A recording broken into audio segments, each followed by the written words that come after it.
All right, so day 3 of training camp recap. So on day 3, Amon-Ra St. Brown looked unstoppable, and this is what he kind of had to say. I feel like once you get rolling, once you make a few plays early on, it carries on throughout the whole practice. Our biggest challenge is to keep that throughout the whole camp and into the season. Amon-Ra St. Brown had 6 red zone touchdowns on 10 attempts. One of the touchdowns was a highlight reel route that included a toe tap in the back of the end zone. Now, Goff, who has also had a solid performance until his final 2 plays, which we will get back to that later. This is what he said about Amon-Ra St. Brown. I know what he likes. He knows what I like on my routes, says St. Brown. I'm starting to see what he sees. He's telling me what he's seeing, what he's expecting, so we're kind of on the same page for the most part. So if we can keep that up, I feel like the sky's the limit for us. Now, also Amon-Ra kind of, he likes to have that motivation and that little chip on his shoulder. And this is what he had to say about browsing social media. I have Twitter. I have Instagram. I don't tweet, but I see stuff, says St. Brown. And you guys like to write stuff, and I don't forget that I don't forget things that I see. You guys like to say certain things, whether it's negative or positive, and I like to prove people wrong. Might not be bad, but just things that I notice.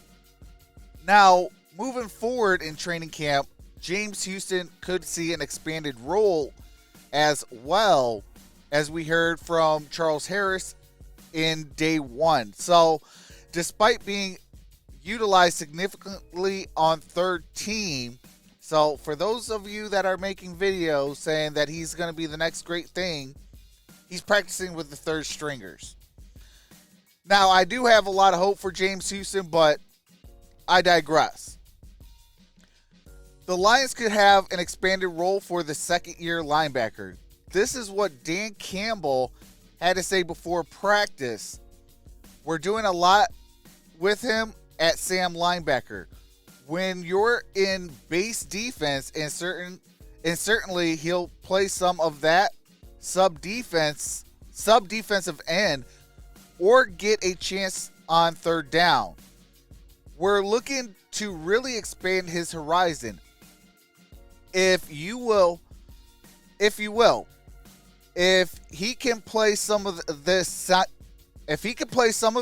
linebacker, Campbell continued, Charles Harris is really the starter now. Which is talking about James Houston. Houston got to dive into the playbook. He got to know the calls. He got to understand the adjustment, the formation, things of that nature. That's where once he grows, if he can get to that point, then potentially he won't come off the field. The point is that don't forget about Charles Harris. He's coming off an injury. We lost him last year. This guy's a man on a mission. And he's another guy I can't wait to see. I can't wait as we go through camp, because you can tell he's ready. You can tell he's ready. It's good to have him back too. Okay, now that I got through that part, observation. So the observations for day 3 was, okay, we didn't see C.J. Gardner-Johnson. He was walking with a noticeable limp. He did, as he was walking back to team facility, he did say, I'll be better. And Frank Ragnow also did kind of reiterated a little bit and kind of made clearer what he meant about inoperable turf toe. And this is what he had to say. I'm feeling pretty good, man. I know I let this slip this offseason where I said that the toe was inoperable, and it's kind of maybe I got blown a little bit out of the water. I'm feeling really good. Right now, I'm in a good space, mentally especially. Like I'm confident and I'm feeling really good out there. Also, Cameron Sutton. Cameron Sutton had a footing issue on the third offensive play in practice as Goff connected with Josh Reynolds for a completion. Broderick Martin getting second team reps. He's the sheer size that's needed to clog up space when pads come on. So that's going to be something to keep an eye out for. He's showing a lot more than just run stopping in his rookie season. So that's something to be excited about. Jared Goff on his final two plays. This is where I said we're going to get back to. Were ones he would like to forget. The final play of practice, Kirby Joseph read the play quickly, stepped in front of the intended target for an interception. Outside of the errant passes here and there, Goff looks stellar on day 3 and looks quite comfortable running in Ben Johnson's offense. Now, a fight did break out. Wasn't something serious, just a little push and shove. And that was between cornerback Starling Thomas V and offensive lineman Jermaine Ifedi. Let me say that one more time. There was pushing and shoving between Starling Thomas V and James Ifedi. Can we say a weight difference?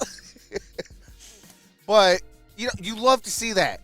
Because, for an undrafted free agent, his job is not guaranteed. He is there on a super minimal contract. So he's fighting for a job. And to see him literally fighting on the field for his job, you just love that. As a coach, you let's go. All right, now you got that out your system. Let's go. Let's run the next play. Let's go, So I love stuff like that.